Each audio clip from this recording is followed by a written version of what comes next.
भैया बहनों नमः संस्कृताय। हम लोग पंचम पाठ को पूर्ण कर लिए। 5 पाठों तक हम लोगों ने पढ़ लिया। आज हम लोग षष्ठ पाठ की तरफ बढ़ेंगे और पाठ का नाम आप लोग देख पा रहे हैं, गीता अमृतम। गीता अमृतम यानी गीता का अमृत। आइए ज़रा देखें इस पाठ में क्या है। तो आप देखिए कुछ लाइनें ऊपर लिखी गई हैं। आइए इसको हम लोग पढ़ने और सुनने का प्रयास करें। प्रस्तुत श्लोक श्रीमद् भगवद गीता से उद्धृत है। गीता महर्षि वेदव्यास द्वारा रचित अनुपम ग्रंथ महाभारत के 700 श्लोकों का संकलन है। वासुदेव श्री कृष्ण द्वारा अर्जुन को दिया गया निष्काम कर्म का उपदेश है। उपदेश ही प्रधानतया ग्रंथ का प्रतिपाद्य विषय है। समस्त उपनिषदों की सारभूत गीता भारतीय दर्शन की अमूल्य निधि है। भगवान के गुण, प्रभाव और मर्मों का वर्णन जिस प्रकार गीता में हुआ है उस प्रकार अन्य ग्रंथों में नहीं। इसमें एक भी वाक्य सदुपदेश से रहित नहीं है।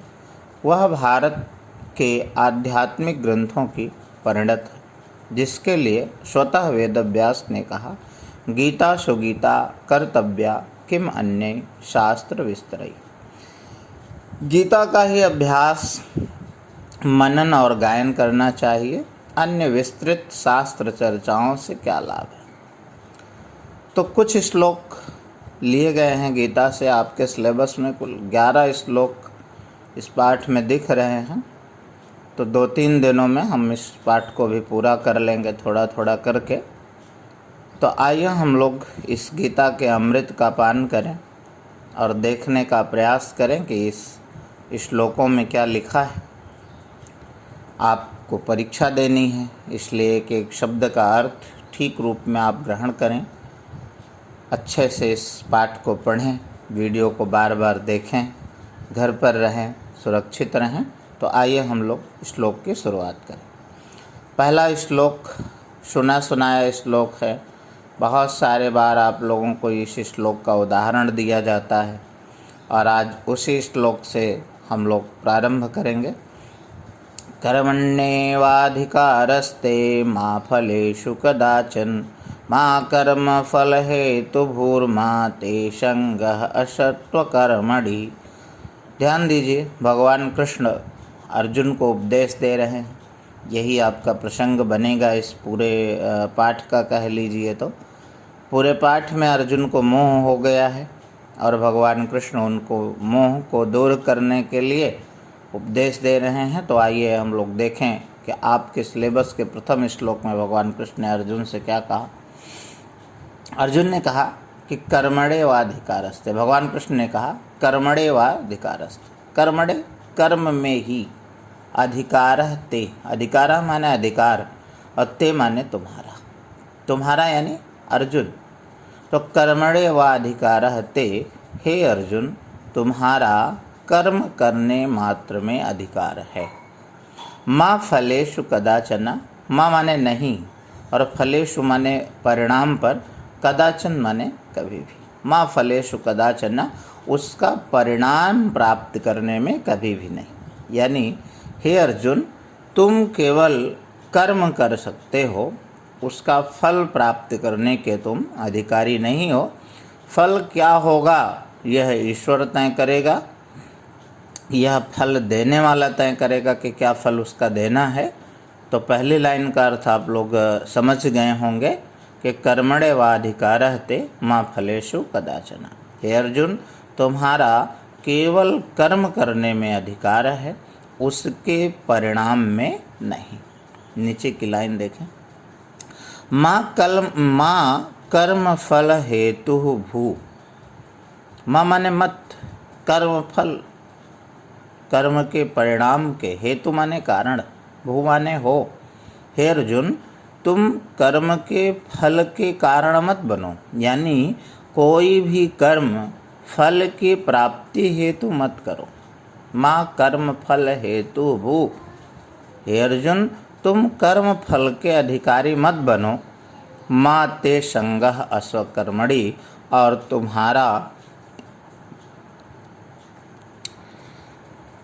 तुम्हारा किसी भी वस्तु में आसक्ति ना हो। तो पूरे श्लोक का अर्थ आप लोग समझ गए होंगे। केवल इस श्लोक में इतनी बात भगवान कृष्ण कह रहे हैं कि हे अर्जुन, तुम्हारा केवल कर्म करने में अधिकार है, परिणाम प्राप्त करने में नहीं। तुम कर्म फल के कारण मत बनो और न ही किसी कर्म में तुम्हारी आसक्ति हो। आइए हम लोग अगले श्लोक के तरफ बढ़ें। योगस्थः कुरु कर्माणि संग त्यक्त्वा धनंजयः सिद्ध सिद्धयो समो भूत्वा समत्वं योग उच्यते। योगस्थः, योग स्थिरता पूर्वक, धैर्य पूर्वक, नियम पूर्वक, कुरु माने करो, कर्मण माने कर्मों को। भगवान कृष्ण ने कहा, लास्ट शब्द लेके चले ये पहले, धनंजय, हे अर्जुन, योगस्थः कुरु कर्मणि, हे अर्जुन तुम धैर्य पूर्वक, एकाग्रता पूर्वक अपने कर्म को करो। और कैसे कर्म करो? तो संग त्यक्त्वा धनंजय, संग आसक्ति को, त्यक्त्वा माने त्याग करके, आसक्ति को त्याग करके तुम एकाग्रता पूर्वक, धैर्य पूर्वक कर्म करो। किससे कह रहे हैं? तो धनंजय सबसे पहले कर लीजिए। तो हे अर्जुन, तुम आसक्ति को त्याग करके, मोह को त्याग करके, एकाग्रता पूर्वक, स्थिरता पूर्वक, धैर्य पूर्वक अपने कर्म को करो। सिद्ध असिद्धयो समो भूत्वा, और उस कर्म में सिद्धि चाहे सफलता प्राप्त हो, असिद्धयो अथवा असफलता प्राप्त हो, समो भूत्वा उसमें समान रह करके, कर्म के परिणाम स्वरूप चाहे तुम सफल हो और चाहे असफल हो, और दोनों को ही समान रूप से तुम्हें स्वीकार करना चाहिए या स्वीकार करके समत्वम योग उच्यते, इसी को समभाव योग कहते हैं, अर्थात इसी को श्रेष्ठ योग कहते हैं। भगवान कृष्ण ने कहा कि हे अर्जुन, तुम केवल मोह माया से रहित होकर के, आसक्ति से रहित होकर के, धैर्य पूर्वक, स्थिरता पूर्वक अपना कर्म करो, और उस कर्म का जो भी परिणाम हो, चाहे उसमें सफलता मिले अथवा असफलता मिले, उसे धैर्य पूर्वक यदि तुम स्वीकार कर लेते हो तो तुम एक श्रेष्ठ योगी हो, तुम एक श्रेष्ठ मानव हो। आइए हम लोग अगले श्लोक की तरफ बढ़ें। नियतम कुरु कर्म त्वं कर्म जायो ह्यकर्मणा शरीर यात्रा पिचते न प्रसिद्धेत अकर्मणा। नियतम निश्चित रूप से, कुरु माने करो, कर्म माने कर्म, तुम माने तुम यानी अर्जुन। नियतम कुरु कर्म त्वं, हे अर्जुन तुम्हें निश्चित रूप से कर्म करना चाहिए। कर्म जायो अकर्मणा, कर्म माने कर्म, जाय माने श्रेष्ठ है, अकर्मणा माने अकर्मणता से, क्योंकि कुछ न करने से की अपेक्षा कुछ करना श्रेष्ठ है। कर्म जायो अकर्मणा, अकर्मणा माने कुछ भी ना करना, और जाय माने श्रेष्ठ, उच्चतर है, और कर्म माने कर्म करना। तो अकर्मणता से अच्छा है, कुछ न करने से अच्छा है कि तुम कुछ करो। शरीर यात्रा पिचाने ते न प्रसिद्धेत अकर्मणा। शरीर यात्रा भी, शरीर यात्रा यानी हम लोग जो संसार में जन्म लिए हैं, यह हमारी यात्रा ही तो है, क्योंकि हम ईश्वर लोक से आए हैं, ईश्वर के अंश हैं, और इस संसार में यात्रा कर रहे हैं। अपने कुछ कार्यों को करने के लिए हमें भगवान ने भेजा है, उन कार्यों को हम कर रहे हैं। तो भगवान कृष्ण अर्जुन से कह रहे हैं कि शरीर यात्रा भी, यदि तुम कुछ करोगे ही नहीं तो तुम्हारे आने का जो कारण है वो व्यर्थ हो जाएगा।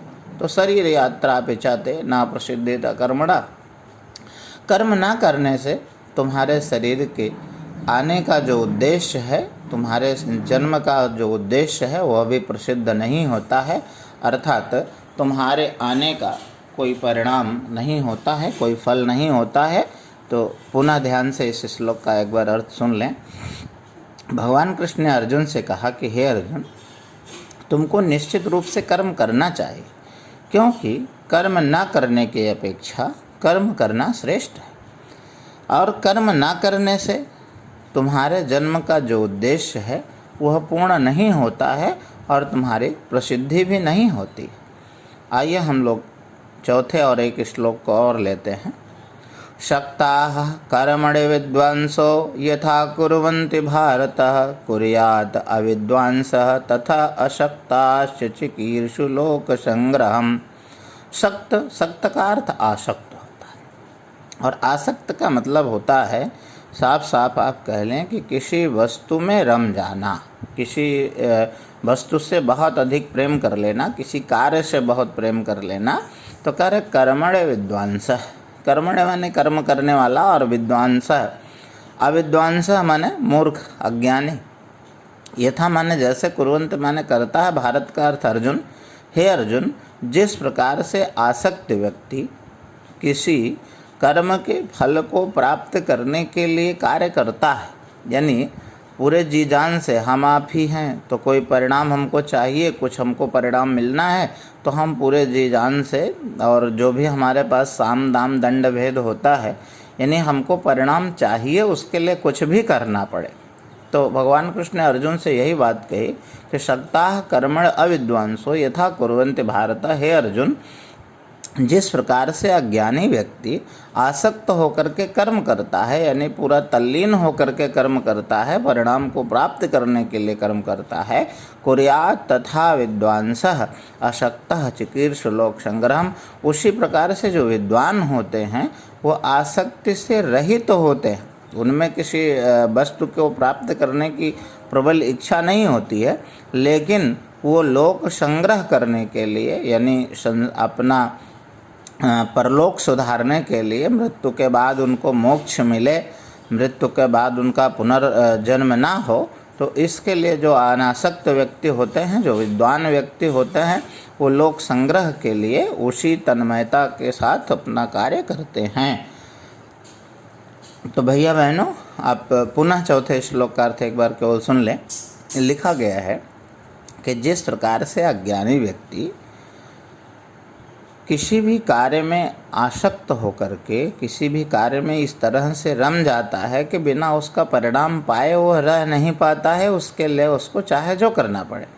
ठीक उसी तरह से जो विद्वान व्यक्ति होता है वह भी कर्म करता है, लेकिन वह अपना कर्म लोक संग्रह के लिए करता है, अर्थात उस कर्म में वह धर्म, दया और सत्यवादिता, इन सारी चीज़ों का ध्यान रखता है, और इन सबके परिणाम स्वरूप जो उसे फल मिलता है वह उसे संसार से मुक्त कराने वाला होता है। तो भैया बहनों, आज हम लोगों ने 4 श्लोकों का अध्ययन किया इस गीता के।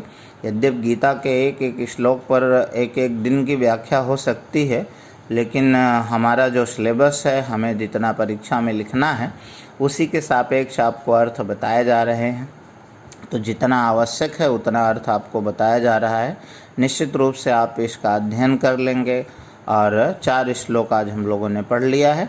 पुनः अगले श्लोक को हम अगले वीडियो के साथ कल देखेंगे। आप वीडियो अवश्य देखें, और जो आपके मित्र हैं, घर पर हैं और वीडियो नहीं देख रहे हैं, क्योंकि जो संख्या निकल के आती है 25, 30, 40 और 50, और संख्या आपकी 550 के लगभग है, तो आप अपने मित्रों को भी वीडियो देखने के लिए कहें, क्योंकि इसमें कुछ बहुत नहीं करना है। आप कहीं भी रहें, कैसे भी रहें, वीडियो खोल दीजिए और कम से कम उसको सुनते रहिए। अगर किताब नहीं भी आप लेके बैठे हैं तो 4-6 बार सुन लीजिए, तब भी आपको याद हो जाएगा। तो आज के लिए हम लोग इसी पर विराम लेते हैं, इसी चौथे श्लोक को पूर्ण करते हैं। तो चौथा श्लोक आज आपके लिए पर्याप्त होगा। इन 4 श्लोकों के साथ ही पुनः अब हम इस बात को पूर्ण करते हैं। नमः संस्कृताय।